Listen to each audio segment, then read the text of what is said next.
What's up, New England and beyond? It's the Room Podcast again with the New England MMA Pro Summer 2022 rankings. What's up, Travis and Lars? Harvey Roberts. Lars, you busy? You busy there? Did we interrupt something today? What's going on here?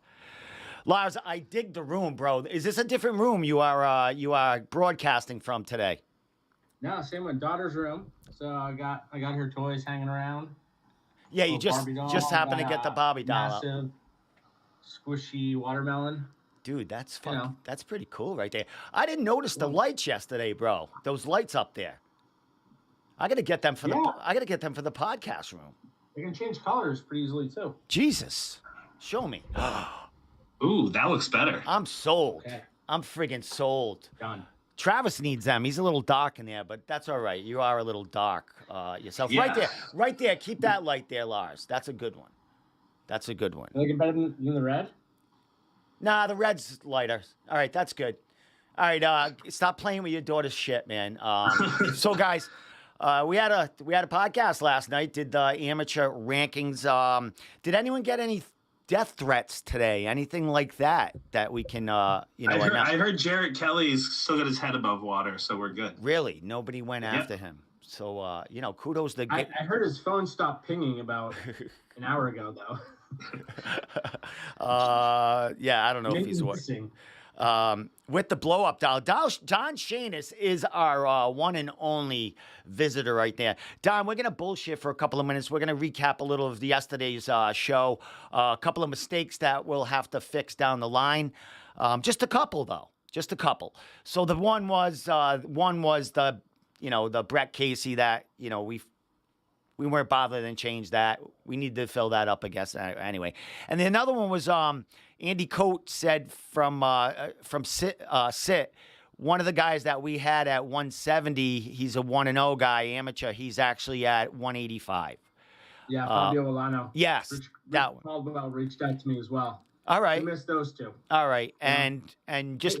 But we we're looking over 300 plus, fighters just in the rankings, let alone the ones on the fringes. So, we're trying to analyze 400 different fighters. We're going to miss shit here and there. It just happens. Yeah, and I'm hoping that people understand that. There wasn't much negativity about what's out there yet. A couple of, one division, a couple of comments about that. But I'm sure, we haven't heard anything really bad. No one yelling at us yet. It is only the amateurs, and they're not the easiest group to rank when some of them have one fight, some of them are between weight classes, and this and that. So we did the best we could. And with your comments and your, whatever you have to say about it, that helps for to tweak the next ones. And they're always changing because the fights are on a roll now, these promotions. So, One thing I want to say is there was some conversation around Colin Robinson and GDO4 being 1 and 3 in the amateur middleweights. A couple of guys chimed in for GDO4 from GDO4's gym, which I totally understand. They probably should be doing that, but I think what's great about it is it's creating discussion and it's also hyping up a potential fight between those two in October. So maybe this creates some more storylines and more attention to the fight. So I think it's good all around. We'll decide in October who's the best 185 middleweight in New England. Absolutely.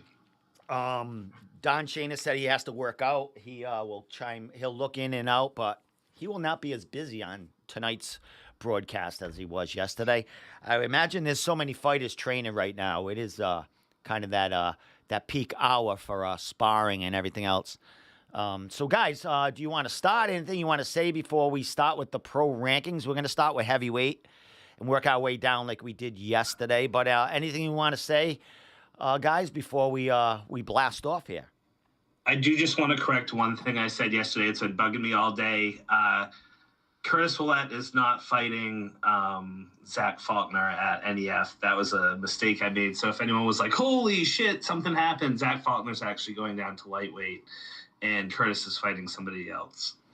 He's fighting Kyle Hill from Nosto. So I just wanted to clear that up. Right? Isn't that for the belt? Yes. Yep. Yes. Well, there you go. And Curtis Ouellet is from Jesse Erickson, where he coaches out of CMM BJJ. Is Central Maine BJJ? Central Maine, yep. So he's good. He's moved up in his last couple of fights. Looking good. So Neff, we're 1 week away from Neff, couple of Saturdays away, right? Yep.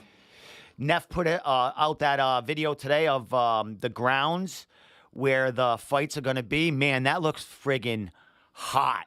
Does it not? Yeah, it does look hot. It's like the place is legit though. It's really cool. Like I've been there a few times. It's it's right on the water. I'm assuming they're going to put the cage underneath the canopy, the tent area, just in case rain or something comes in. But I mean that place could probably hold 10,000 people if they wanted to. So they won't have any issues with tickets, I'm assuming. But it will be really interesting to see a show there.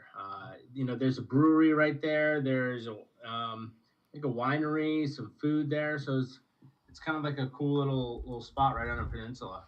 Excellent. I'm excited to check it out. I don't think it's only like I guess a 2.5 hour ride for me or so. Not sure yet. So I'll figure it out when it gets closer if I'm sleeping in my car or not. So anything else? Anything else you want to say, Lars? Anything you want to say about anything before we start here? No, man, I'm pumped. I think. Like I said, a lot of work goes into these, and the amateurs are really difficult to do. I think our pro rankings are pretty honed in, but I think there's a lot of good discussion that comes around these rankings. So I'm excited to drop them here tonight. Okay. Well, here we go. The first division here is heavyweight. Let me see if I think I have it locked and loaded. And there we go. Jurgen De Castro at the top of the heap here, guys. Terrence Jean-Jacques right behind him, who has a 1FC contract as we speak right now. And, these other guys, Ross Hilton is fighting on that card we just spoke about. Is he fighting Brandon Battles? Is that the matchup? Who is? No, he's fighting Cody Lightfoot, okay, who is coming back after like 7 years or something like that. Oh, really? How was he before he left? He was like 5-4 pro or something along those lines, 5-3, something along those lines. Oh, nice. He was good. He was great ahead of me in high school. Went to the same high school I did. Excellent. Played football. Well, depending on this matchup here and how it turns out, he could be on the rankings next time. Well, it's his retirement fight. Oh, one and done. One and done. Oh. Really? But maybe we will throw him a bone and put him on the rankings if he somehow gets through Rass. Maybe he deserves a ranking, but he'd drop off probably pretty quickly. All right. Well, there you go. Beans from Travis. Well, I'm sure that's known, one and done. I didn't know that. Tyler King is on the rankings. He's coming off a few losses in a row, but this is a thin division in New England. Jurgen De Castro is signed by Eagle FC, so that's a touch and go one right there. I mean, how did we include him? You don't consider Eagle FC a major organization? We talked about this when we did it. The division was just so thin that we had to eliminate guys that were UFC. UFC, some of these guys or PFL. Yeah, or PFL. Yeah, we had to have some guy. I mean, it's to represent the New England division, and it wouldn't be right not to have Jurgen on there, considering he's not signed one of the big three. Right. Even though you could consider Eagle FC is pushing those limits at this point. Well, I'm sure he'll be happy to be on the rankings. I'm not sure about news for him, but last time speaking with him at a CES event, he was looking toward the end of the year to fight for that heavyweight title. So, I know he's training and doing his thing over the summer. So we'll see what happens by the end of the year. So, Terrence, we got to see with him. As far as is he going to stay heavyweight? Is that what's his deal with 1FC? Is he in between kind of light heavy and heavy? What's that deal? Do we know? I don't know the deal itself. I talked to him a little bit, and he said things were kind of getting worked out, and the money's really good, so good for him. And I assume it's going to be heavyweight, just because he won the heavyweight tournament to get into ONE FC. So I would assume they'd kind of honor that lineage of him, fighting for them for heavyweight. And I don't know how many options they have for him to fight over there heavyweight. I'm not too familiar with ONE FC, but I know he's moving in that direction. So I would assume he's going to stay heavyweight. He looked pretty good. He's won 3 in a row at heavyweight, so why not stay there? Excellent. I can imagine he would probably debut at heavyweight and then have the option to move down if there's more competition or a better path in the light heavyweight division. But I would assume he would debut as a heavyweight for sure. Yeah. Now, Danielle Williams, did he fight at CES for the title? Was that him? Or he fought for the title against Greg Rebello a long time ago, and then he fought Jorgen. Oh, and he had that. All right. And yeah, he's always been a tough dude. Okay. All right. So shall we move on? Anything we want to talk about here? There's one thing I forgot to mention at the beginning of the show. Any amateur 135ers that want to possibly fight for a belt down in Philly for a legit promotion, let me know. I got a couple guys in mind. But if you're in like our top 5, hit us up. Say that again, Lars. Some people just tuned in. Say that again. Any 135er who's looking to fight for a legit promotion, amateur 135er, is looking to fight for a title for a legit promotion, who's in our top 5, hit us up. And we'll try to connect the dots for you. Excellent. Shall we move on to light heavyweight? Yep. All right, let me go find that one. Another thin division here. What are you gonna do? That's why we put those at the beginning of the show. Yes, exactly. All right, guys, here we go. Light heavyweight pro. Best of the best in New England here. Terrence Jean Jack on top here, man. Yuri Penfarov. Said his name probably wrong. Daniel Mata, John McNeil, and Yuji. Fucking Yuri has the potential to be a champion in anywhere he wants to go. That kid is on a tear. Ton of amateur fights, boxing, jiu-jitsu. The kid could probably go to 185 if he wanted to. So there's total so much potential for that kid. And with Terrence out of here and at ONE FC, Yuri is probably the man on the East Coast, definitely in New England, but on the East Coast, the biggest prospect in this weight division. Yeah, there's no doubt about it. I mean, this is a two-headed division, I guess, when you think about it, if you consider Terrence still here, as we did when these came out.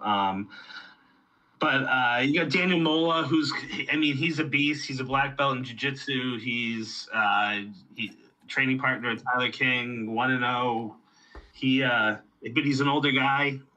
He's not going to be making moves anytime soon. I mean, I just don't think he's going to be making moves on the top 2. So yeah, this pans out right. UG was the light heavyweight champion for Premier, so he gets a spot on the list, and yeah, that's about it. Yeah, there's not much to say here. It's a pretty thin division, similar to the amateur light heavyweights, right? This division in general, from amateur to pro, is very thin. So yeah, Yuri's a stud. Terrence is obviously moving on to bigger things. I'm sure we'll still see him in the region. He lives here and trains here.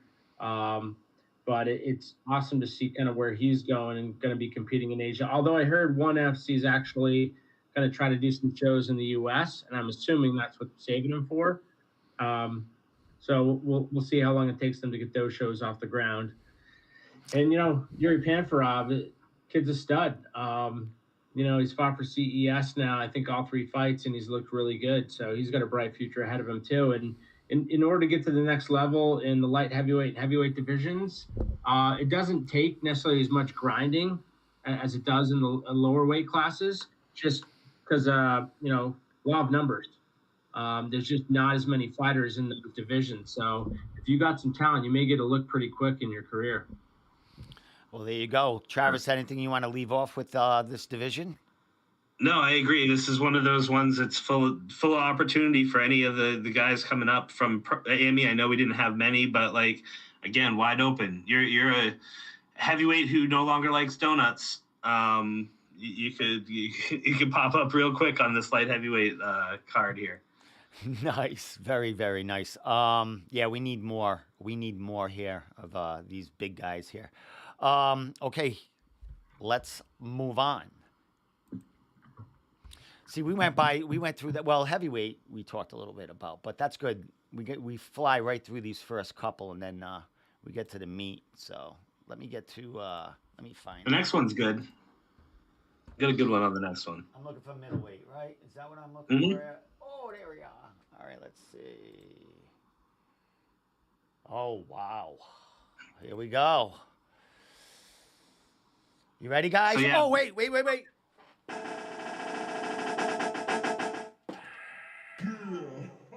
And number one, middleweight pro in New England, Billy Goff, the CES middleweight and welterweight champion there. What's going on, guys? Double champ. Yeah, he gets it. I mean, there's no question. I think Sumter was number one last time, and he beat Sumter for the title. That gets you the number one spot. Easy. Yeah, it is. I mean, people are gonna say like he's only fought a middleweight once, but he fought for a belt. This is the fun part about rankings. Yeah, we're gonna put him in middleweight rankings. We're gonna put him number one, and he holds a belt with the biggest promotion in the region from a middleweight perspective. And Tim Caron's coming off a win at Combat FC, so he's right there where he was last time, but Sumter moved down to after losing to Goff. So, Billy Goff's number one middleweight in the region right now. Now, interesting, you have, Marty Navis. He fought at middleweight?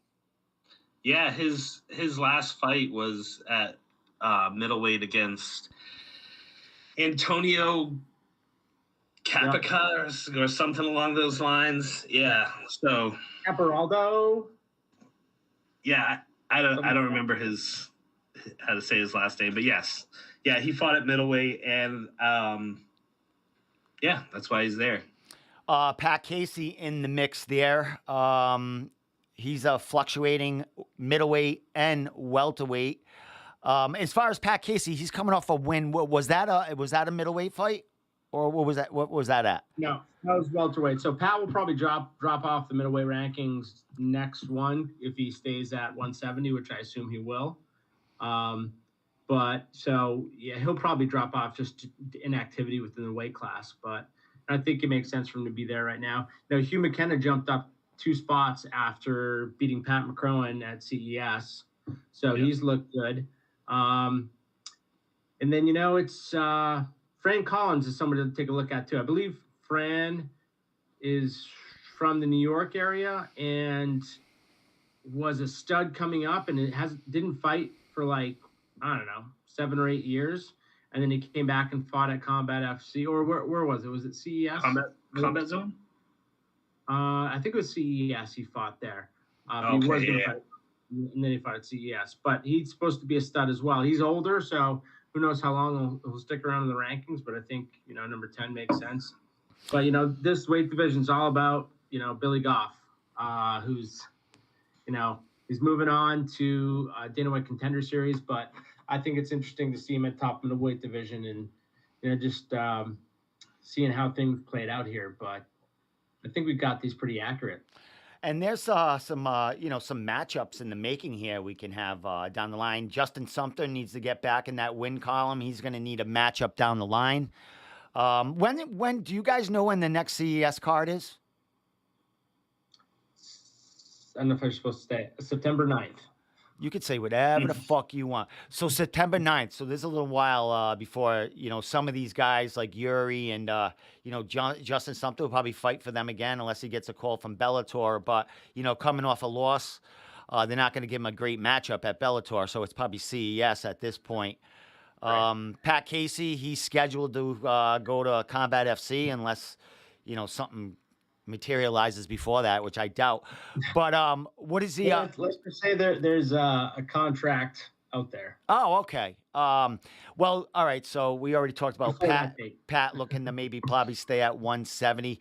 Marty Navis, I'm imagining he's looking for another welterweight fight, and some of these guys could be on this card of Cage Titans on the 27th, and also on CES in September. And Billy Goff could be off to the UFC. After what is it, August 5th? I think he's is the first week in August he's fighting, correct? Yeah, couple weeks. We should do a fight companion that night for that Contender Series for Connor and him. That'd be kind of cool. I'm totally in. It's on a Tuesday, so I'm in. Yeah, we could do that. I can have Tommy in the studio. We can have a few a couple people in there if they want to come down. You know what I mean? I got it figured out now. I got the show looking all right, almost professional like. So in terms of upcoming fights, we know Tim Karen's fighting a Combat Zone, August 5th. I know Billy Goff's fighting Contender Series, August. I want to say 7th, but yeah, it's 5th or 7th. Okay. Something we don't know about McKenna. We don't know.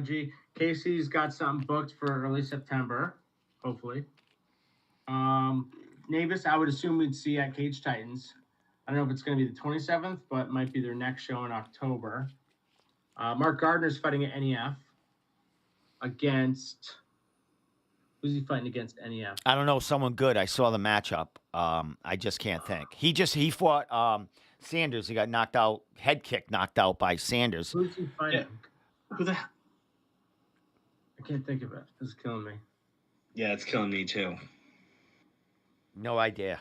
All right. I see the poster. I just can't connect the dots. All right. Yeah. So anyway, it'll come to me. Yeah, it's gonna come to me. Yeah.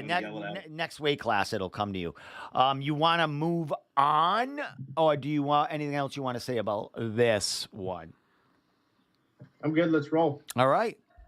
And shout out to Dexter's. I mean, Billy Goff here, and also two of their people yesterday. Two of the amateurs made the rankings. So that school, that gym is starting to produce some really good talent out there that are making waves. So good for them. Keep it going, Dexter, and the guys and girls there.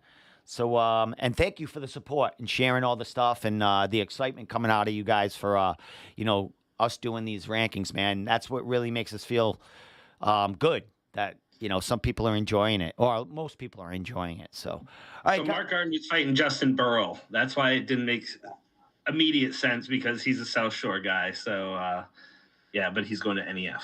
Excellent, guys. Great. I love when you can just go to. I needed Jamie. If I had Jamie would be on the side right now looking that up. So, all right. With that said, but Jamie's crying. All right. So with that said, let's get to the welterweights. This one's going to be interesting. Yeah, is this going to make waves? Hold on, let me find it. Yeah, I think so. Oh, there it is. All right, here we go. I hope I got the right one. Yeah, that's the right one. All right, guys. So,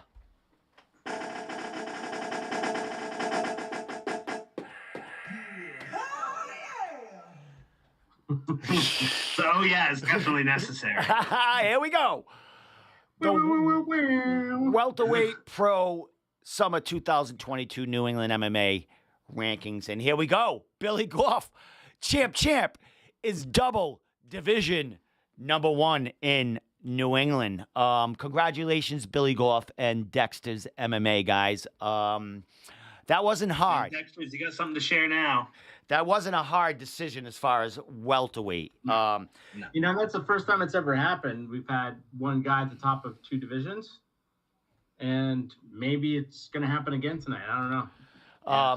Well, some of these guys, I mean, Cameron Lashanov, he fought at 185 on The Ultimate Fighter. Don't know his status. I know he's running the trucking business or something like that. Very busy, keeping that going. So I don't know if, as far as his training, when he's due back, what he's going to fight at, 170. He's going to stay at 185. But I would imagine if we don't hear something from him in the next, rankings, what do we do about that? Well, it'll have to be a discussion, correct? He deserves to be there if he fights again sooner or later. But He's inching closer to the cutoff there. Okay. I would imagine DeJesus too, or no? He's fought recent, more recent. Probably fought 4 or 5 months ago. I okay. think. Oh, Yeah, LFA. All right. Yeah. Never mind then. Yeah. So. No, I think what's interesting, and obviously, like we got Billy Goff, the double champ, Cage Titans and CES welterweight champ. He's also the CES middleweight champ. He's clear cut number one, and he was number one 6 months ago as well. What's interesting here is that Ryan Sanders jumping up to number 3 after not being ranked and didn't fight for, I think, 3.5 years maybe. But he came back. Ryan Sanders is a stud. He's, I think, 9-1 in his last 10 fights. And he came back and ended Mark Gardner's night in, I think, like 25 seconds with a head kick knockout. And anyone who wants to debate Ryan Sanders is ranked too high, I could argue he's ranked too low. Yeah. The kid's the most dangerous welterweight in New England. Save Billy Goff probably. Now, as far as Ryan, wasn't he pre layoff fighting mostly at lightweight 155?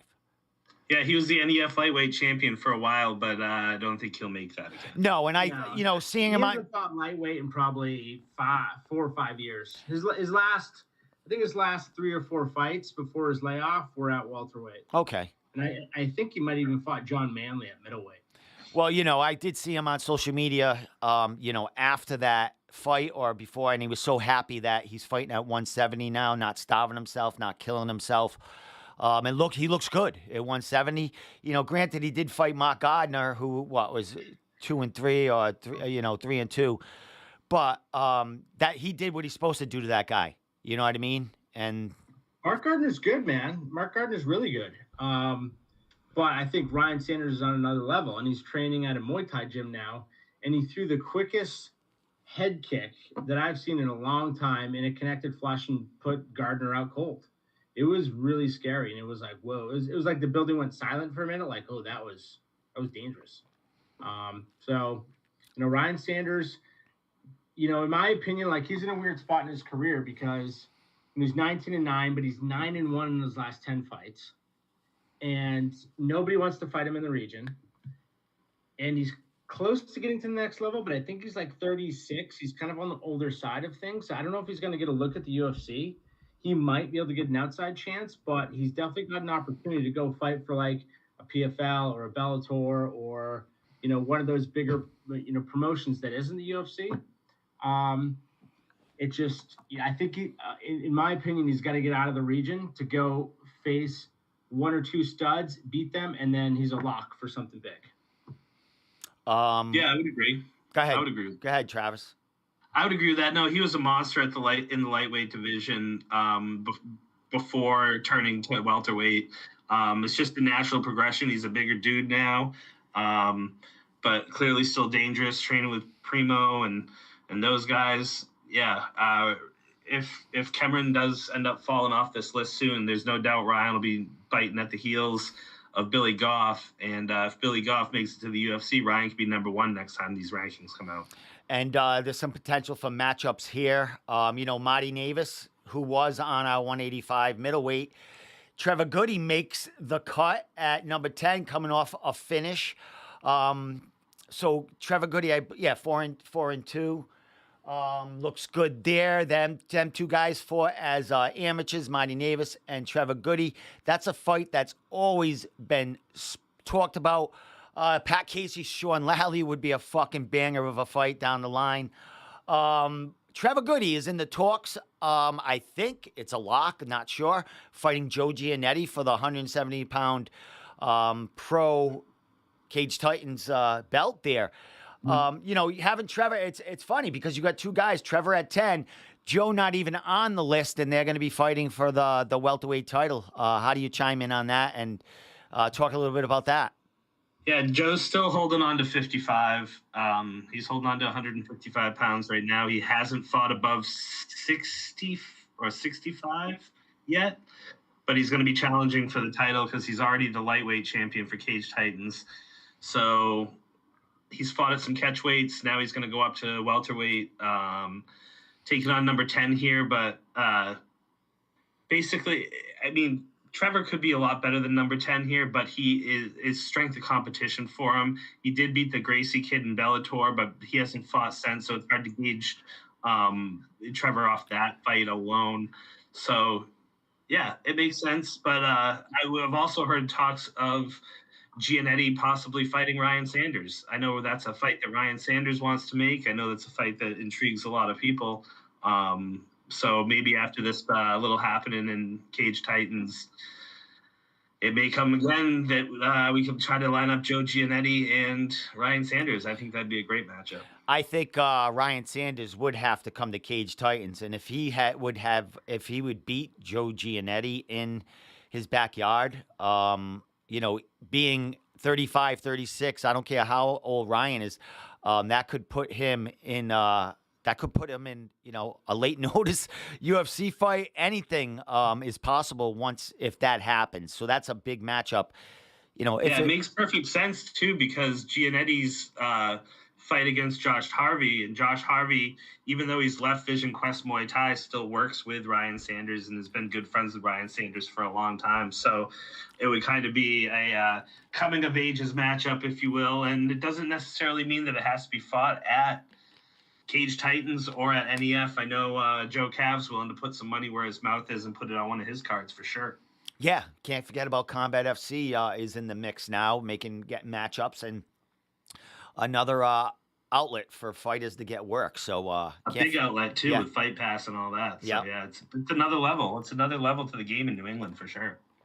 I mean, they spend a lot of money on production at their last show. I've never been to a regional show where there was that level of production, not only in the house, but also like there's a production truck there, and I guess it came across really well on UFC Fight Pass as well. So they definitely spent a lot of money in that, and it showed. And those are good guys that are run a solid promotion. It's just weird for them. They're kind of inserting themselves into this world that's been kind of evolving and moving for 10 years, and I think they're trying to find their footing and find their place. But hey, if you're going to spend money like you did last time, people are going to show up and they're going to watch good fights. But what's interesting with this weight class here, I looked through it. I don't think there's any fighters that wouldn't fight each other on this list. Let me go back and look because I've already moved on my list. Usually you have a couple of guys from the same gym or buddies, but I'm looking through. I think. Yeah, nobody's connected here at all. I think all of them could fight each other. Yeah, I do believe that. I think the bottom three would be the closest, just because they're in proximity to Boston, but I don't think they necessarily train with each other. No, I don't think so. So yeah, there's a lot of things. Oh wait, Marty Navis and Sean Lally, they go to Lausanne's and okay, yeah. A lot. Well, I mean, how many people go through Lausanne's? Yeah, but I'm sure. I think they've kind of used each other for kind of training partners, getting ready for fights. So, but you never know. You never know. People want them kind of matchups. You know what I mean? So, anything left in here? Anything? So in terms of upcoming fights with these guys, we got Billy Goff on the Contender Series. Lashanov, we don't know. Sanders rumored to be fighting possibly in October. Boleto Jr., no idea. Vinicius, no idea. Gotti, no idea. Casey, rumored to be fighting September 9th. Sean Lally, I don't think we've heard much about what he's doing. Navis, question mark, but probably Cage Titans in August or October. Trevor Goody, probably facing Gianetti for the Cage Titans belt October 27th. Well, there you go. Is that right? Yeah. Yep. Sounds about right there. All right, guys, let's move on to our lightweights here. So let me get here.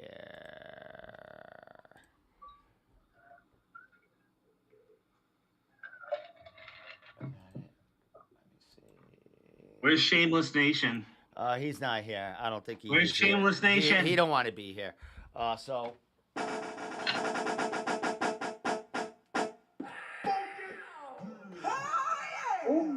The funky came in that one. That's awesome. So here we go, people. New England MMA Pro lightweight rankings. Here we go. Don Chainis. Don Chainis is on top. Shameless Don Chainis. We will explain all this as we go. Absolutely. Happy so, Ali Zebian, number 2. Joe Gianetti, Cage Titans champion, number 3, drops 2. Peter Barrett drops 1.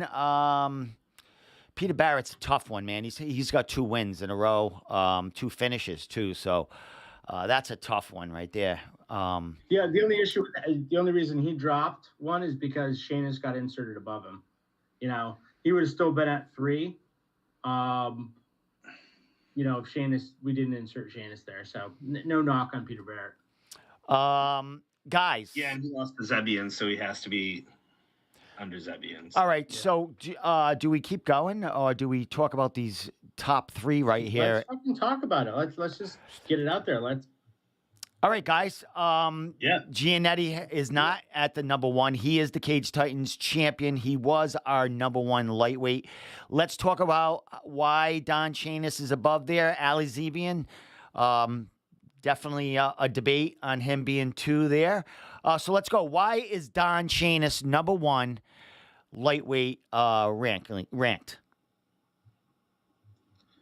Well, he's won belts in simultaneous fights, one of them being for the 145-pound title at Cage Titans, and the one before he fought at FAC 13, which is James Krause's organization out in Missouri, and he captured their lightweight title against Cody Pfister, a former UFC fighter. So it only makes sense to have him ranked, if we're representing New England with these rankings, to have him ranked in both divisions.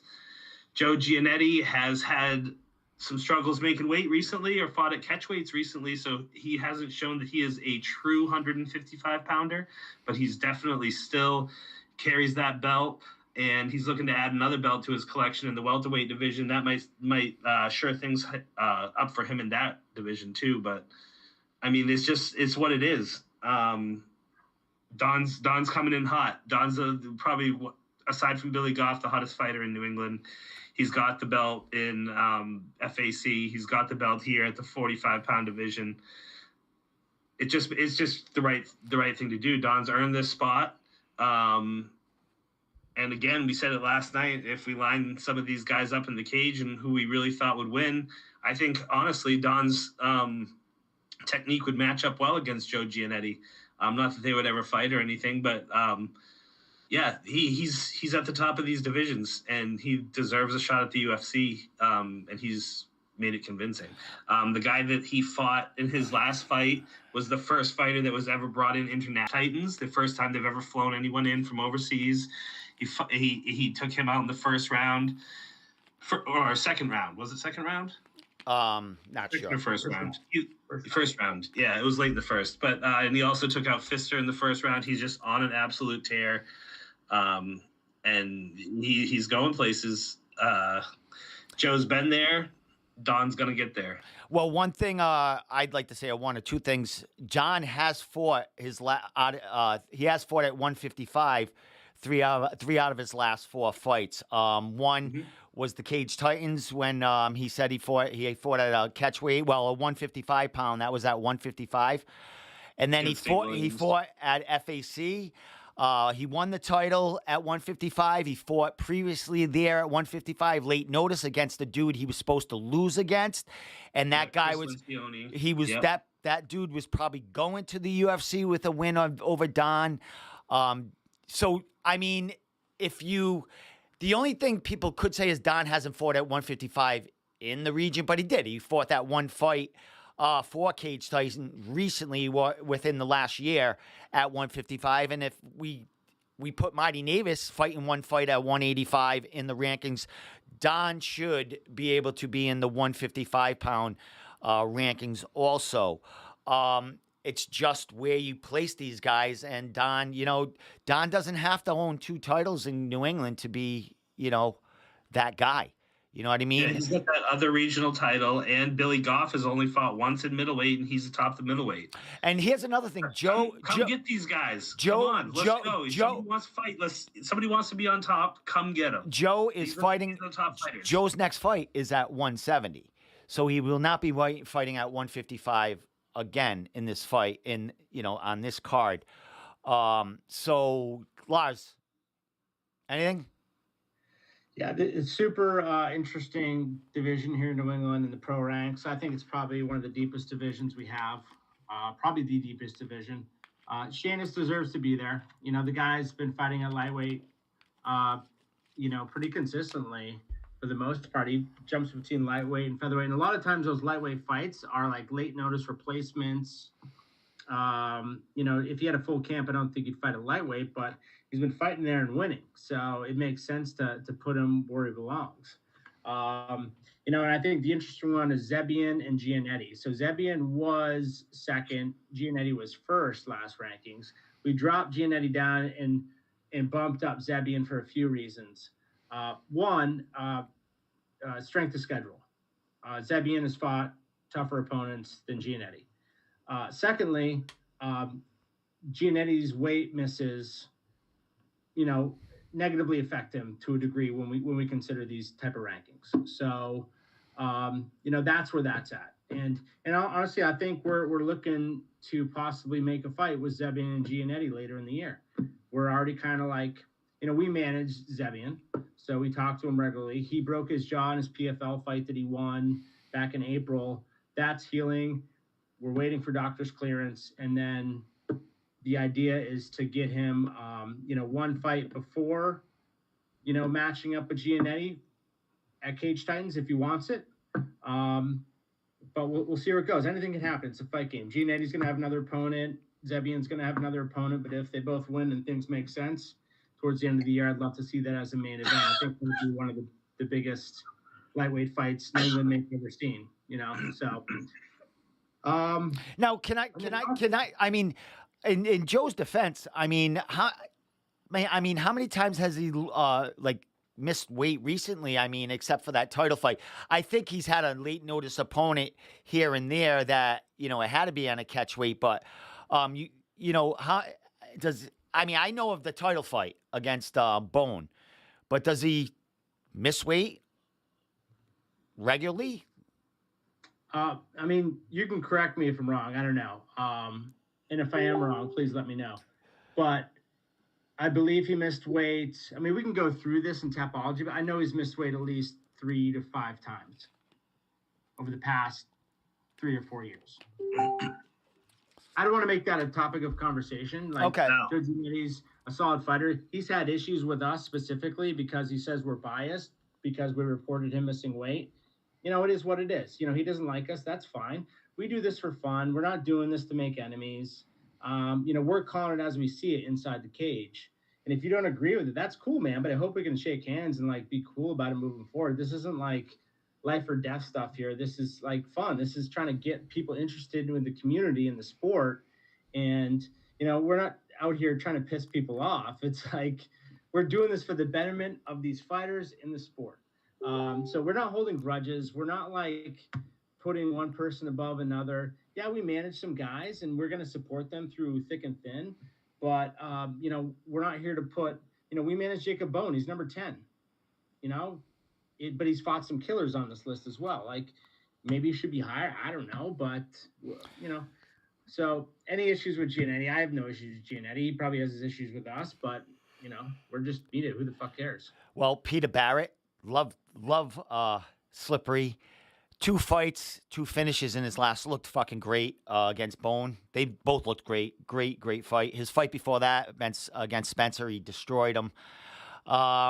He took out Zach pretty easily. So Peter Barrett is definitely in the talks there. In the past, just one last thing about Gianetti and matchups.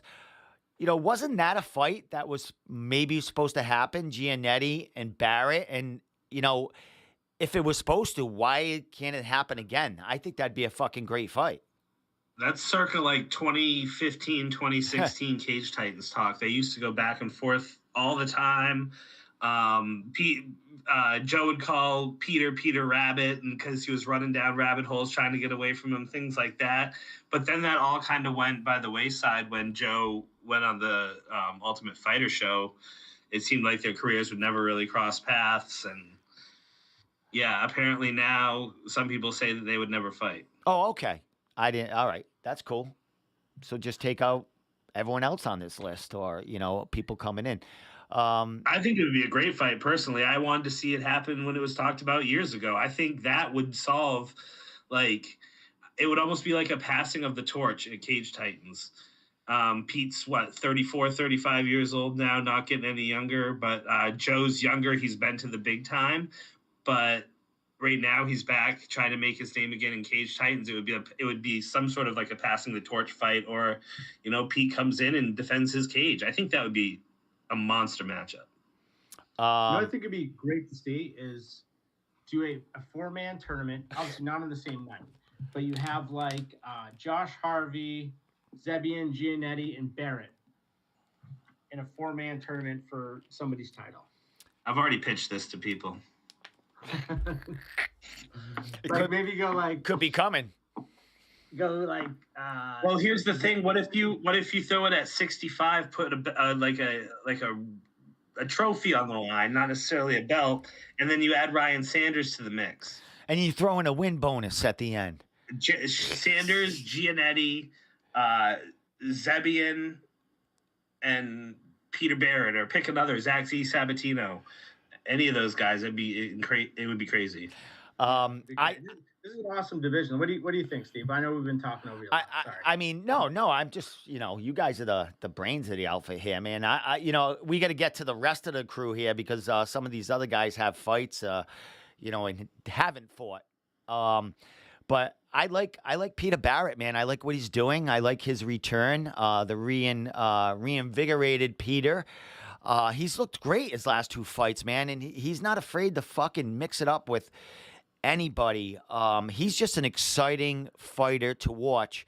I don't know if his next fight's going to be for Cage Titans. I don't know what his exact plans are. I know he wants to get back to the UFC, but if Bellator offers him some cash, a good fight, PFL comes calling him, that kid's got a following. He's fucking produces.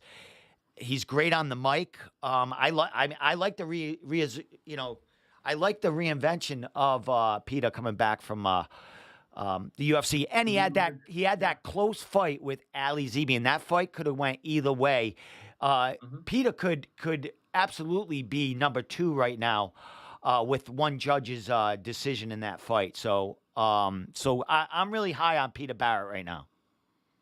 Yeah, hey, I'm with you, man. I've always been a big Slippery Pete fan. Guy's a legend. Yeah, kid's a stud, man. He's been around forever. He's been doing it the right way. He's marketable. And you're right. Like that Zebian fight could have gone either way. It was a coin flip.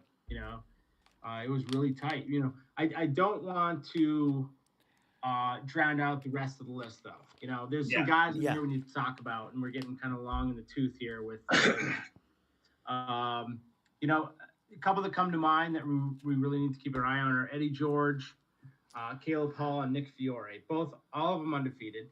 Eddie George was actually scheduled to fight Jacob Bone at the last CES card, or maybe 2 CES cards ago. No, last one. The last one. Mm-hmm. That fell through. I think Eddie got a cut or something. That would have been a great battle, And then Caleb Hall, he's a stud out of Maine, now training out at Syndicate MMA in Las Vegas. In full disclosure, we do manage Caleb Hall and Jacob Bone and Ali Zebian. So take our opinions of them with a grain of salt. But, Caleb Hall, Nick Fiore, Eddie George, all undefeated up-and-comers who have a legit chance at getting the Contender Series probably next year. If they can rattle off 2 or 3 wins before next spring, I think you could see all 3 of those guys getting shots at the Contender Series. I can agree with that heavily. Yeah, Josh Harvey has fallen off a little bit. Does he have two losses? One with Erickson, and then the one that was where would he fight after that? He fought Aldi Edwards, ex-MMA, was it? Okay. Yep. So he got knocked out. And the thing about him, he's been tough for him to make weight. He's missed weight 1 or 2 times, and by a lot. So I think he is permanently moving up or staying here? I mean, where was he missing weight? At featherweight? Not 55. Was it at 45? Yeah. That's why we moved him up on here. Okay. Yeah. He weighed in at 155 for his last 145 bout. Okay. All right. So we took him off the featherweight rankings. He's posted on social media too. He's not fighting the featherweight anymore. So 55 is where he belongs. And like Josh has got a ton of talent, right? He's coming off a couple losses, and it seems like he's changing camps. Yeah, I don't know what to expect from Josh Harvey moving forward. I hope he's got a shitload of talent. I hope he figures it out and gets with the right team, or figures out whatever he needs to. He's got a chance. He's close to getting to the next level. He's just got to get a couple quality wins under his belt, and he'll be getting a call. Excellent. Excellent. Well, let's move on, guys. Where we go now? Featherweight. Let me find it. I think we just spent 20 minutes on the lightweights. Yeah, that's all right. That's an interesting one, though. So we're on featherweight now, right? Yep. Okay. Yep. Drum roll or just a yeah? Yeah. That's all we needed. That's all we need right with there. That said, Don Chainis, number 1 featherweight in New England. We're capturing that Cage Titans featherweight title in a fucking slugfest where Don had, he had to dig deep in that fight and show again what Don's made of, and that's all heart and fire. Don Chainis, to division number 1 here, man. So congratulations again, Don Chainis. Guys, anything you want to say about this before we move on with the list and with the guys behind him? Yeah, this one's not necessarily about Chainis, but this one, if you look down the list, there's a lot of young prospects in this division. This is a promising division moving forward with a bunch of young guys. You don't go through this, and aside from Johnny Campbell and Aaron Lacey, you don't go through this. Johnny may have more fights than the rest of the list combined. Yeah, maybe. But if you go through this list, you see guys that are 25, 26 years old, and you get really excited about this division. You got Garib, who I think has all the potential in the world. I'm really high on Nate Garib.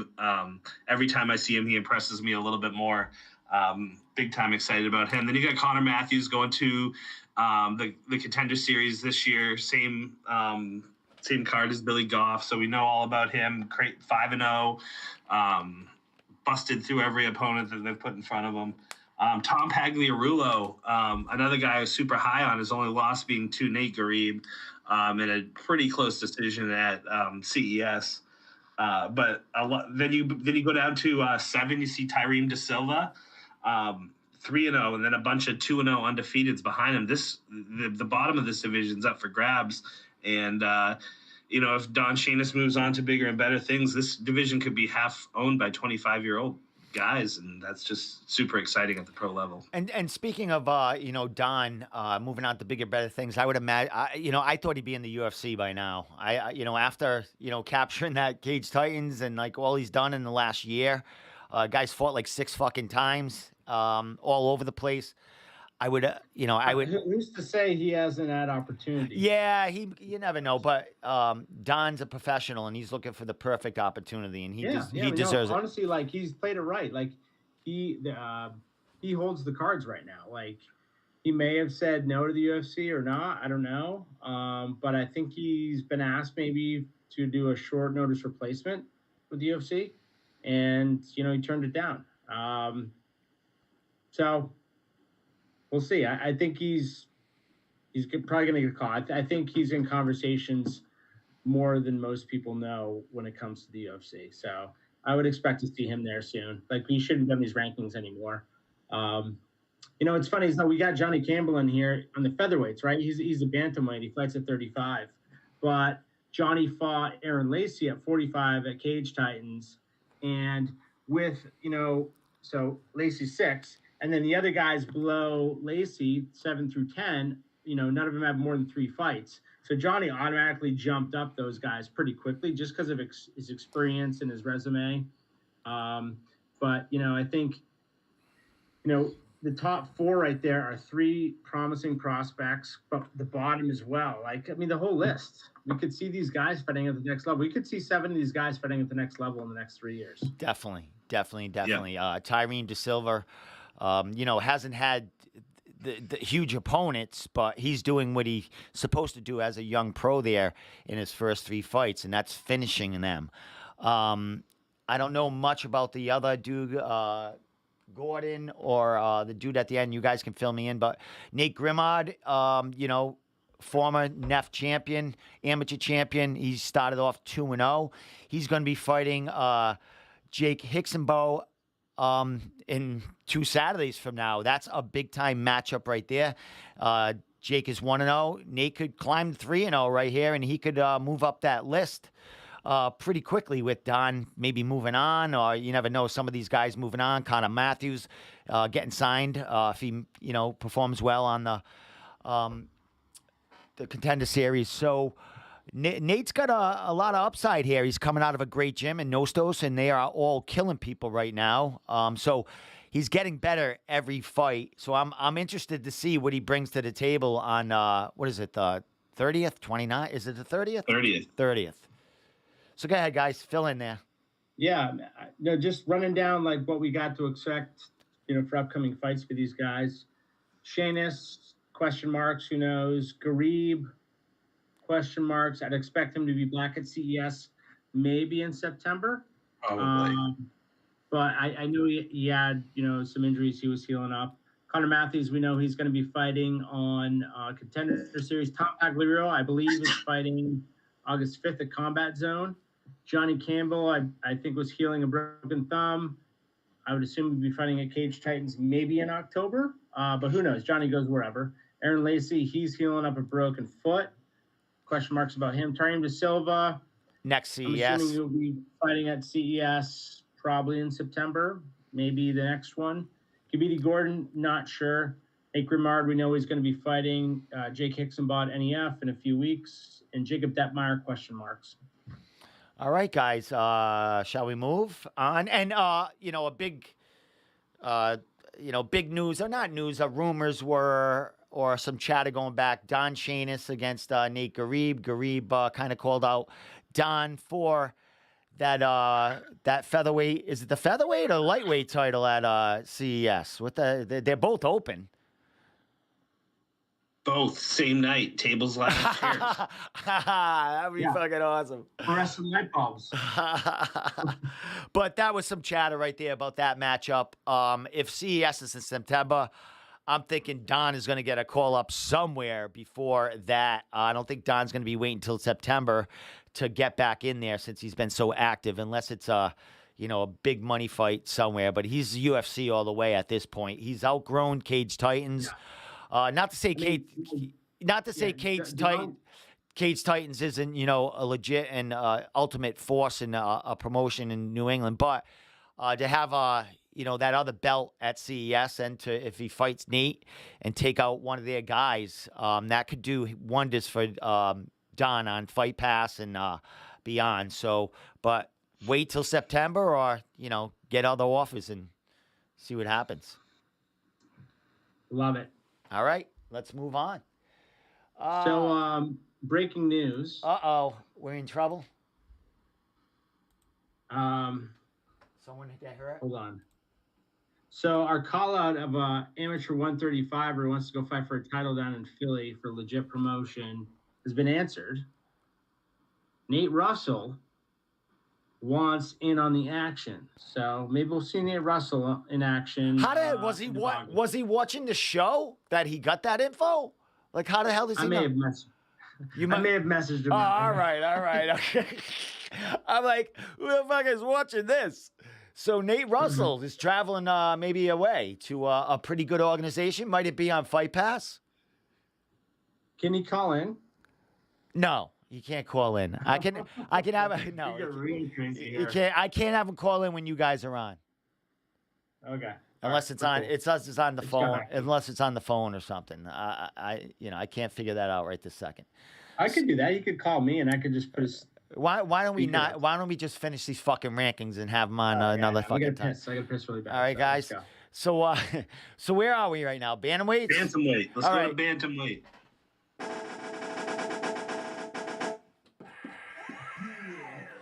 All right. Here we go. Joe, say his name. You say it so sexy, Travis. Payne Fiel. Penny Fiel. Number one. Ashika Jim. Pate. Number two. Guys, let's talk about it. Bantamweights. Johnny Campbell, number three. Has moved down, but that's just because new champs have been crowned. John Duma, number four. John Duma, dangerous guy, could fight anybody in that top three. And probably wants to at this point. You never know. I'd like to see Duma against Ashik for the title. Yeah, I pitched I pitched that before Sheik got injured or whatever, or when he came back.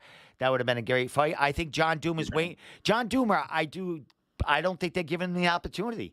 I think he wants whatever action fights they give him, but they won't give him anything good. Yeah, I think they're trying to bring him up a little bit slower at CES, but I think he's ready. I mean, bring him up slower. Look what they did to the Sheik. They gave him a fucking title fight like after 5 fights or so. Yeah, but they've been high on Ashik for a while, as have I. I knew that it was only a matter of time, but they've been handing out that bantamweight title like it's candy recently.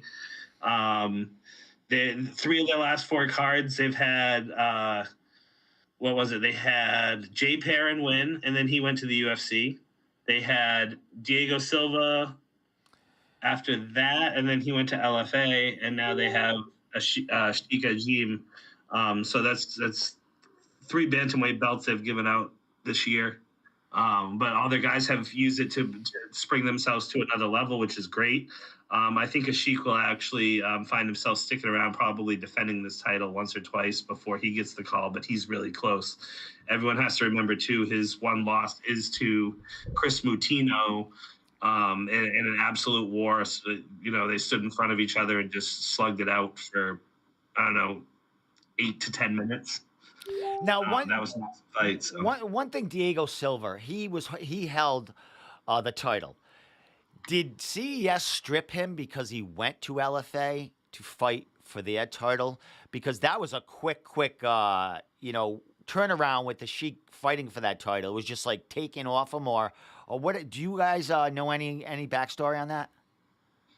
I think they labeled him as interim just because of the fact that he. Or did they label it as vacant? I don't know. They probably, if he's fighting for another organization's title that's on Fight Pass with the same kind of pedigree, that they may have stripped him. I don't know. And then I hear, I think he's fighting somewhere else. I thought I might saw some news on him coming back to fight somewhere. Could be, one of those bigger promotions around the country. But I did see him back on the horse. I think this is Penafiel deserves to be there. He's fought nothing but killers in the region. Ashika Jim is a stud. It will be in the UFC very soon. Yep. Johnny Campbell, he drops a spot, but no knock on him. And I know Johnny and Joe will never fight each other. And a couple other intriguing things on this list. Noriko Doshula, he's now 2-0 since his comeback. He's probably close to getting a look by the UFC again. I think he lost in the Contender Series, and that's when he kind of took his layoff after that. So maybe if he strings a couple more wins together, he'll get another Contender Series shot, or moves on to another bigger promotion. And then Harrisbona Figuelo, he's really impressed me a lot. He wasn't ranked previously. I think he's rattled off 3 wins over the last 12 months at CES. He's looked really good doing it. I think all finishes. He's 5-1 with 5 first round submissions. He's a killer. Yeah, I mean, he came out of nowhere. He's not a guy that would catch your attention in a lineup or anything. He's just mild mannered, well spoken, trains hard, puts his head down. He doesn't have that Greek goddess physique, but when he gets in the cage, he's a killer, and he's really impressed me. So he's got a lot of eyes on him too. He just got Richie Santiago with a first-round armbar. I mean, right. quick as fuck, and that was the second one. He did the same thing to his opponent at CES when they were, not at Twin Rivers a couple of cards ago. Right off the second round, he just spun around and sunk an armbar out of nowhere. It was like so quick. It was crazy. Just like with Richie, you know what I mean? He did catch Richie with a head kick or some kind of kick early in that fight. So he looked really good in that fight. And he's definitely a legit ranked fighter here. He could fight anyone from 1 through 6 now with what he's been putting out there. Yeah, I agree. He's one to keep circled. That's for sure. I like him against Duma. I like that fight. Bonfiglio against John Duma would be a great fight. Yeah, that would be actually a great fight. But I like both guys a lot. Yeah, well, here's the thing. John Duma is a training partner of Richie Santiago, and I know Triforce is, they're close knit group there. And when one of those fighters kind of loses, they want a little revenge, and I think that's a perfect storm right there. John Duma against Harrisbona Figuelo in September.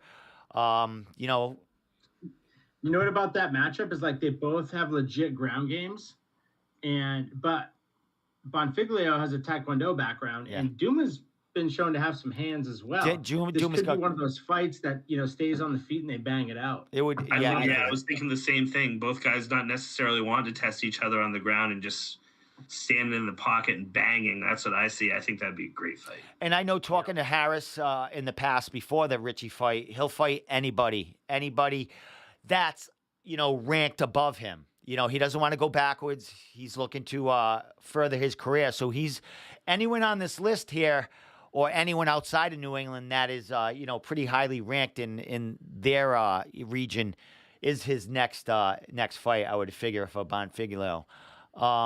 Lionel Young lost the title against Joe Penninfield. Was that his last fight, Lionel Young? And that was both of their last fights, right? Yeah, he's been scheduled to fight Bruno the past couple of cards, and hasn't come to fruition. One thing we did mention Richie Santiago, and Richie Santiago has been on these lists for years and years. He was on the last list, was he correct? He has lost 5 out of his last 7. 3 in a row, too. 3 in a row. I was thinking about this today because I love Richie. Richie's one of the guys that I've been following for a long time. Richie's one of those guys that he comes back and gets a win under his belt. He'll be on this list again, no problem. He's just faced a tough line of guys, and he's been finished a couple times in the first round. But he gets another big win. He could be right back on this list. I just think that recently it's been a struggle for him. I know there was talk in the past Lionel wanted a fight against Richie. Lionel coming off a loss, Richie coming off a loss. That could be a matchup in the making if Bruno's fight don't come about here. Richie looking to get back on the winning track. Lionel the same. That could be a bang out, great matchup for Cage Titans. Yeah, that would be another great fight to make. Lars? In terms of upcoming fights for these guys, I don't know of any upcoming fights for any of these guys. Well, Lionel is supposed to still somehow be fighting Bruno eventually. Rico Doshula, I would imagine he would, either Combat Zone or Combat FC. He'll be at one of those two, I would imagine. Diego Silva, I did see that he was raving about another fight. It could be another. I think it's another opportunity for a pretty good organization. So I think he's booked. John Duma, I would imagine, is waiting until September. I will say though, when you look at this list, it is a pretty inactive group. Like there's not a lot of guys on there we've seen fight over the last 6 months, right? Rico, Harris. Yeah, like they're fighting once. Rico's fought twice. Bonfiglio's fought 3 times. Lionel's fought twice. Last 6 months. Last 6 months. Harris has fought twice in the last 6 months. Rico's fought twice in the last 6 months. Really? He fought Rob Fuller at the beginning of the year. Yeah. Okay. There's a couple guys that are fighting, but in terms of just activity, like there's not much to anticipate here. It's just kind of like, I guess, when they're ready to fight. Well, you got Jeff Joy here, 3-0. Legit fighter there, former Cage Titans amateur champion there. He was supposed to have another fight against Smith, right? Will Smith. Will Smith. I don't know if Joy got a little injury or Will. I'm not sure. I think it was Joy. But that was a great matchup that just didn't happen. Smith always brings it. He's fought for Bellator a couple of times. Fought John Duma to I think it was a unanimous decision, but it was closer than a unanimous decision. That's for sure. So what do you know about Jeff Joy? Anything, guys? I know he's coming back from an injury. Elbow injury, little elbow injury. Yeah, he loves Cage Titans, so most likely, maybe October, something along those lines. Cool beans. Yeah, hopefully. I heard that Cam Arnold might be fighting for Cage Titans sooner than later. So that's another bantamweight there that can add to a mix with a big win there. He's been fluctuating between boxing and MMA, trying to stay busy. I think he had a fight scheduled, a couple of cards ago, and fights bail out on him. You know what I mean? Afraid to face. He was supposed to fight Kenny Lewis at one point. Yeah, when I heard that matchup, I knew that was gonna. Kenny Lewis has pulled out more times than fucking R. Kelly.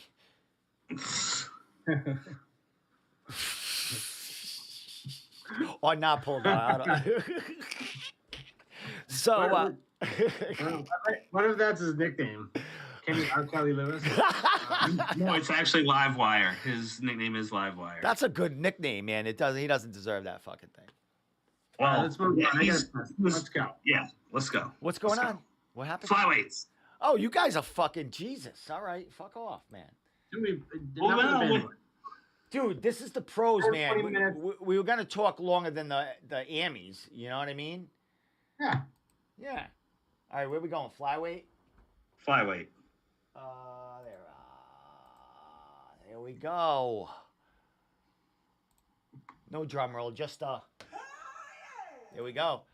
Mm-hmm. Mitch Raposo, number 1, moves up one spot. Blaine Shutt moves down one. Him and Blaine switch spots, and it's not necessarily due to Blaine's performance because he fought some tough dudes in Bellator and stuff like that. It's basically he's not quite as active inside the region anymore. Mitch is representing the region now at flyweight. We still would love to entertain that matchup at some point, possibly for Blaine's CES belt if that's still in existence.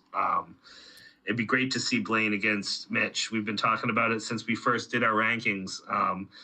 And maybe this is just some sense of hope here that we move those two around. Maybe it'll jar something up again, get these people talking about that matchup. I know Mitch has messaged me a couple times asking about Blaine, but I know Blaine's probably off for the rest of the year, dealing with some nagging injuries. But it would be a fight we'd love to make if Mitch isn't in the UFC by the end of 2022. And one thing to add about Blaine, he's had a couple of losses in a row. They've been for Bellator at out of his weight class, and it's shown that he's, he is a natural flyweight. Takes a big money fight if it's going to pay him, and he's not afraid to fight anybody. But 135, we gave it a shot with him, and fighting these killers in Bellator and moving up in a weight, and not having a huge training camp like some of these guys do that fight for Bellator. Man, it's not just 135 is not the division for Blaine, and that's what's giving him the layoff now. I mean, not to say he didn't want to fight at 125. There was lots of times we wanted to fight at CES at 125. They just couldn't get a matchup for him, so the kid was forced to make some money and go fight for Bellator. And he got paid, but he took some injuries, and it took some hits on his record as well. So, but Blaine's a lifelong wrestler. The kid wants to fight at 25. The only logical matchups to make are against some of these top guys. And the deal with Raposo never really has worked out. We're still hoping for that, but Blaine's not fighting at 35 due to his choice. He's doing it because other people are choosing not to fight him at 25. So before we move on, the Party Hour with TLC on YouTube says, "I'm coming home soon." Is that our party man? I'm assuming that. Excellent. That's got to be Joe. Awesome. Cool. So Raposo and shot flip-flopping.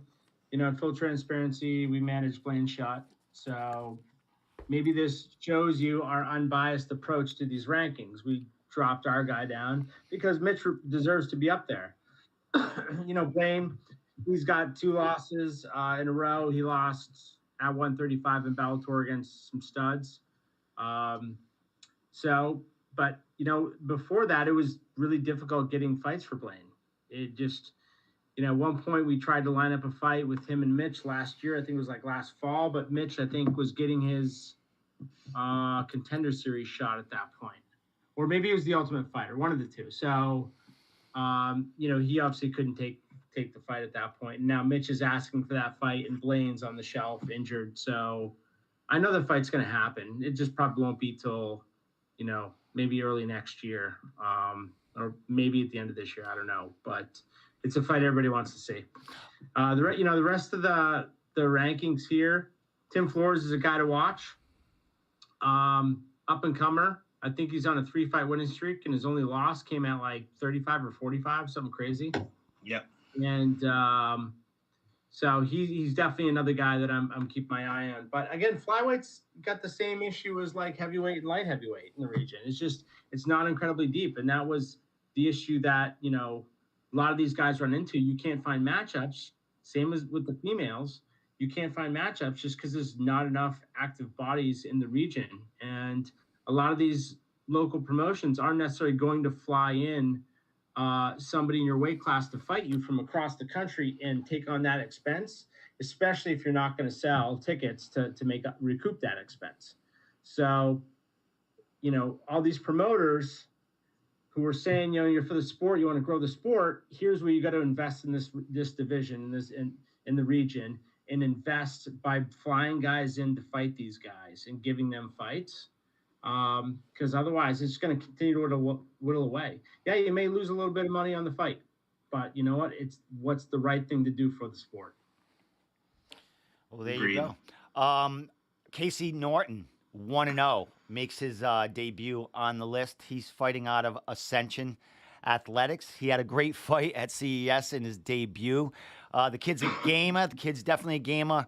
I do believe I did talk to him at the last CES event. He is looking for another matchup for the next card. I think he said he was supposed to be on this the card that they just had, but something fell through with that. So he's waiting until the next fight. He definitely wants a fight for CES. So, he's coached by some really, really great talent there. David Durrell fighting. He used to fight at Ascension. I'm not sure if he's still there. As we get down that list, Jeff Silva just lost at a CES event. I think when they went to Florida or something like that. Veteran has fought a ton of talent. Not afraid to fight anyone. So, Jeff Silva has to be on that list. He's on a losing streak, but he is a veteran and he's dangerous. He could fight any of these guys here from 6 to 9 and give him the run for the money. Brandon Nafid, maybe that would be a great matchup with them. They both need a win, so who knows? And there's probably people out there saying, why do you have somebody that's 0-2 on the list? But he's lost to Tim Flores and one of the other top guys. Valentin, yeah. So we didn't even make 10 in this division, so it's worthy of putting him on there just due to his strength of competition. And Jesus, Lars. Lars is telling us to get to the women. Let's get to the women. All right. Women's pro, pound for pound. Lars is still going to piss. He's holding it like a champ. That's all right. That's all right. We're going to get the women's right now. And we're going on an hour and a half, trying to keep people interested and entertained. Will you stop it? Enough of this patty cake. All right, and one last thing before we do this, right? I think next rankings we should have pound for pound best male. You know what I mean? Yeah, we're gonna do it right after this. Oh, I thought you were fucking cutting me off on that. I thought off the cuff. All right, here we go. All right, women's pound for pound best in New England. There you go, guys. A little movement here, and rightfully so, I guess. Gloria Watson moves up, and I think Gloria has some news coming out soon about a fight. I saw Neff. I saw somebody that won against somebody on this list post that they're going to be fighting at Neff in October or in the next card after this. The woman that beat Hillary Rose mentioned that she will be fighting at Neff. Gabriella Golfin. That could be a Gloria Watson matchup right there. That could very well be a Gloria Watson matchup. So let's talk about this, guys. Moving up a spot to take the number 2 after Jessie Miley. Jessie Miley's been on top for a while. Yeah, she fights for Bellator, but she's clearly cut the best pound-for-pound woman from New England. MMB, the Spider Monkey, comes in at number 2, 5-1. Hillary Rose moves down to 3 after the loss to Golfin. It was very unexpected, and probably a lot of people thought that was her chance to make it to the next level, getting a win against Golfin, and Golfin took her out in the first round. So there's definitely some controversy at 3, but Hillary Rose is still a top prospect in the region. She's fought in some very tough spots. She's fought high level at CFFC and CES and Cage Titans. So she belongs up near the top pound for pound.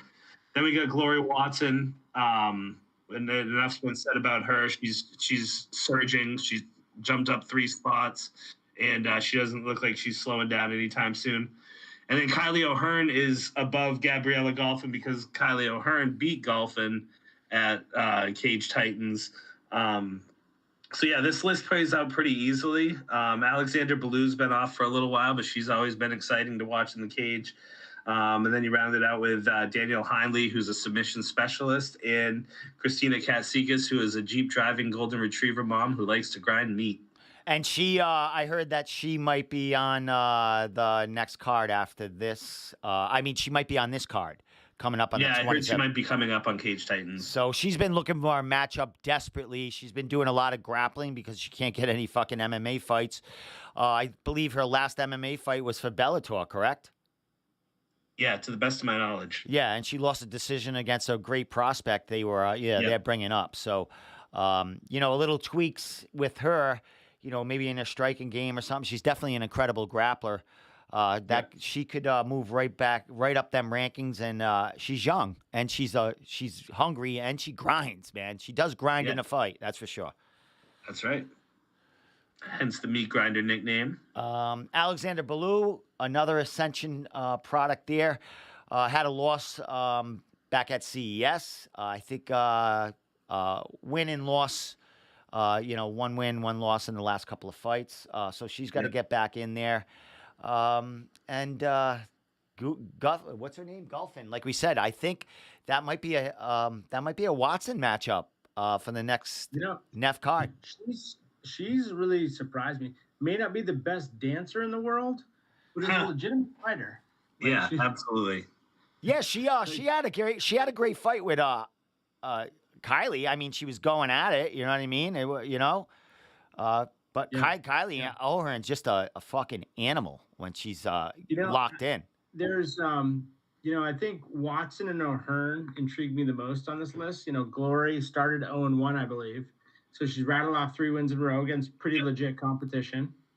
And then Kylie O'Hearn, she made a comeback against Golfin recently and looked really good. And I know she's been training down at SBG in Alabama, right? With with Don Chainis there too. Yeah. Yep. So I know she's been kind of picking up her training. So she's always been a prospect. I just think the consistency of her training and what showed in the cage was the concern. But if she can keep doing what she's doing, she's got a future, ahead of her. Yeah, and then I also want to point out too. So Gabriela Golfin 5-4.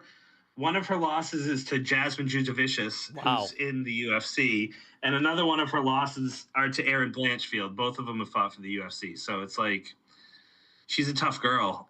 She could make some moves in this division, and taking out Hillary Rose is definitely a feather in her cap. I'd like to see a little bit more of Gabriela Golfin. Yeah, we are, because like I said, she did post about coming back to New England. So, and it is for Neff. So, guys, anything else you want to say about this before, we decide off the cuff who's pound for pound best in New England? Because let's do that. I'm not part of this. Because this is gonna be. And let's preface this by saying that we have not talked about this at all. We haven't even thought about it. I'm literally looking at names right now and trying to I feel like I want to get. I'm just gonna go off the top of my head. I know what my 1 and 2 are, so that's not a problem. Yeah, who's your 1 and 2? That's all we need is 1 and 2. That's all we need. I have Billy Goff number 1, and I have Don Chainis number 2. Explain why. Pretty easy for Billy Goff. He is a little bit younger. That's why I give him the edge. He's a little bit more of a physical specimen at the 170, 185-pound division. Don is undersized for featherweight, which kind of makes it a better – undersized for lightweight, which he won both number 1s in both of those divisions. But I've been high on Billy Goff for a long time. I just think he is the best prospect in the division right now and has the most potential, which makes him pound. Look at who he's beat. He's beat Gary Boletto. He's beat Marty Navis. He's beat Sean Lally, and he's beat Justin Sumter. He's cleared out top 3 names in 2 of those divisions. It's just that's where he belongs. He belongs at number 1. Don Chainis at number 2, and it's a crapshoot from there. Can we go from there, Lars? Do you want to go any further? If you guys want to go low, but 1 and 2 was all I was interested. I want to write this down. I'm looking for a pen. That's my daughter, not the pen. I would say we would be in discussion to have Mitch in there somewhere. You're still your thunder here. I thought it was my turn. All right. Oh yeah. Well, I'm not saying Mitch is 3. Look at how happy you guys are now. Like you just lit a fire under your ass. I'm ready to go to bed, guys. I got my 1 and 2 pound for pound here. Yeah, I think we all agree. Well, maybe we don't, but I agree. Goff and Chainis 1 and 2. I think Goff 1 and 1A. Yeah, 1 and 1A, right? So Goff gets the nod just because he's a little bit younger. He may be the biggest prospect to come out of New England in the last 10 years, maybe ever. I don't know. Just what he's done over the last couple of years, his meteoric rise, has put him on a path to stardom with the UFC. Maybe that's a lot of pressure on him, but I feel like he's one of the best prospects to ever come out of the region. Chainis isn't far behind though, as well. His path was just a little bit longer. He's had 16 fights to Goff's 9. So those are my 1 and 2. And what do you have, Steve? I am along with you guys. You explained it perfectly. Okay. I think what Billy's done in the area and who he's fought. Not to say Don hasn't, but we're talking pound for pound best in New England, and I think Billy's in the last year has done he's been a force to reckon with, and he's fought nothing but beasts. His only couple of losses is one to Lashanov, and one to the Pico dude, who was expected to be a big rising star. So Billy's only 2 losses, and that Billy's never been, he's never been stopped mid-round. He was stopped in between rounds of that cut. It wasn't his fault necessarily in that Pico fight. Things could have gone differently. Billy, they could have stopped that cut from bleeding, and Billy could have fought that fight and made it a win easy enough. He's shown the ability to do so, and then lost to Cameron Lashanov in his second pro fight. Yeah. So I think it's I think we got it on the mock there. Yeah. All right, number 3. Number 3, and we out. No, let's keep going, man. Let's do this. Go ahead. I'll tell you my number 3. Well, how far are you going? You guys can come here. Everybody come up to number 3. Mine's Ashika Jim. I go, here's where I go. I go, my top 5. We'll leave it at that. All right, go top 5. I go Billy Goff, Don Chainis, Ashika Jim, Ali Zebian, Ryan Sanders. Oh, all right. So I go the same top 4, and I put Mitch Raposo in there for Ryan Sanders just because Sanders hasn't fought much yet in the region. Okay. Yeah, that's fair. All right, guys. Is that it? Is that a wrap? Is that the ball game? The kitty backs. So guys, man, a marathon here tonight and 2 podcasts in a row doing the rankings. I think we did pretty damn good with both sides on what we're dealing with and, what's going on between weights and some divisions not having enough fighters to, make it a complete. But I think we nailed it on pretty much the pros. That I think the only controversy or the most chatter will be about the 155-pound division there, as far as Chainis taking the number 1, and Joe Gianetti going down to 3. Ali Zebian, man, that could, there's just beasts up and down that 1 through 5 right there. Here's my thing for all the naysayers who think our rankings aren't super legit. Go to Tapology and tell me how many names you recognize in the top 10 in our region, because there's guys who have fought for Bellator in our region, who have fought for like big time promotions in our region. Sometimes like half the guys you don't even know. You go to bantamweights and there's 4 or 5 New England guys ranked in the New England region, and then it's a bunch of other guys that aren't really New Englanders. Hey, and Don Chainis is saying, y'all sleeping on Connor Matthews because he lives down south now, right? So we got to give it a little twang. But, yeah, Connor Matthews definitely has an argument to be in that top 5 pound for pound. I put him right in that 4, 5, 6, 7 range. I just think the talent, the fighters, the records, and the fighters that he's fought, not all his fault. 100% strength of schedule, because no one's wanted to fight him. Mm-hmm. So that's that. Guys, I'd say he's top 6 or 7. I'd be right there with Lars. And I don't think we're all sleeping on Connor. It's just there's a lot of people in this fucking division to keep our eye on. And Connor's, I expect Connor to be off this list next time. I expect him to get his contract on August 5th or 7th, along with Billy Goff. We hope to never rank Billy Goff, Don Chainis, or Connor Matthews ever again. Excellent. And hopefully some other guys too, Get the fuck off the list. Get the fuck off the list. Yeah. With that said, guys, I think we did a great job. Great podcast, 2 days in a row. I think I'm going to be back tomorrow with Tommy, and we're just going to reflect a little bit, talk about nothing, and maybe have a fighter or 2 call in who may be happy or may not be too pleased. They may be able to call in and yell at me one-on-one here. I'll be at their disposal, but we'll see. We'll see what happens. So with that said, guys, thank you so much. I'm going to throw this on Spotify. Don't leave yet. I like you to keep me company for 2 seconds after the fucking podcast. All right, guys? I'm really going to piss. But, all right, you can go. All right. We'll drop the posters tomorrow. We'll update the website tomorrow with the rankings.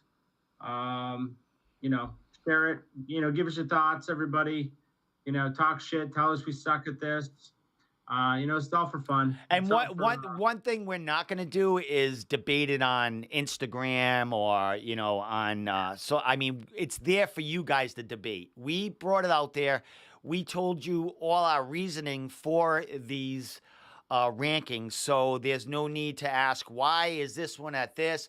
maybe ask yourselves or ask other people, get other people to comment on it. But these rankings are in black and orange, and they're here to stay until the next ones drop. So, and I'll also add this: like, there's no 3 other people in the region, in the world, who know New England mixed martial arts like us 3 do.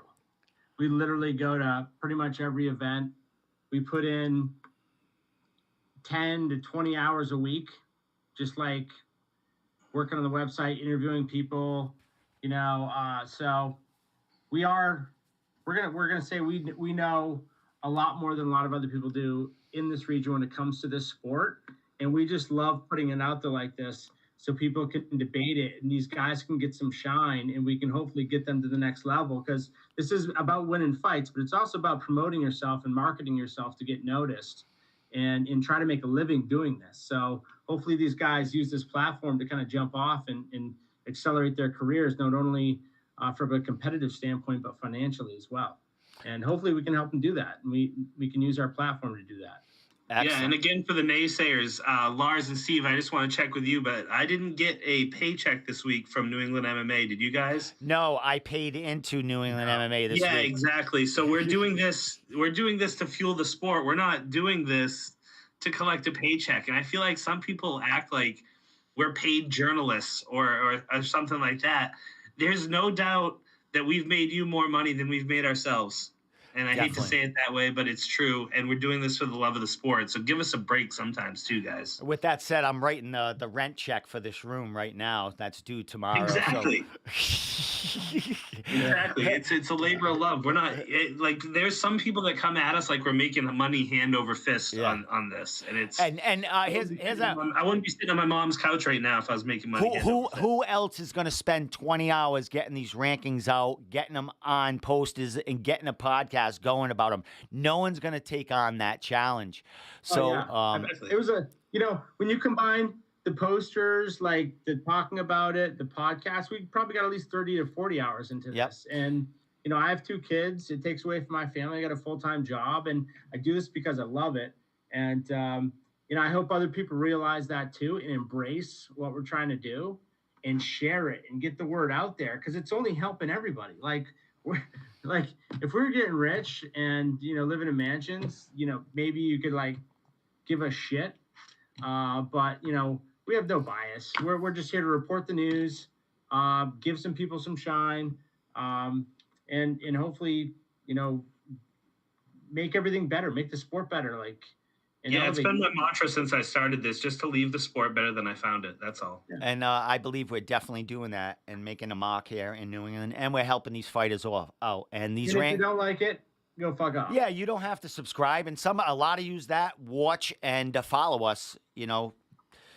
Kind of lack on that subscribing to us and sharing the shit. You know what I mean? It's So nothing personal or anything. No. So with that said, share, you fucking assholes. I didn't even notice. Subscribe to our YouTube channel because it's growing. It is growing every show. Getting another couple of people to subscribe. We had great success on the amateur rankings yesterday. We got a lot of play on YouTube, and that's all we stream from is YouTube and Spotify. So that, follow those two and NewEnglandMMA.org for all your articles. Want a shirt? You want a shirt or a hat? NewEnglandMMA.org. Yeah, that's how you can pay us back. Pay the bills. Definitely.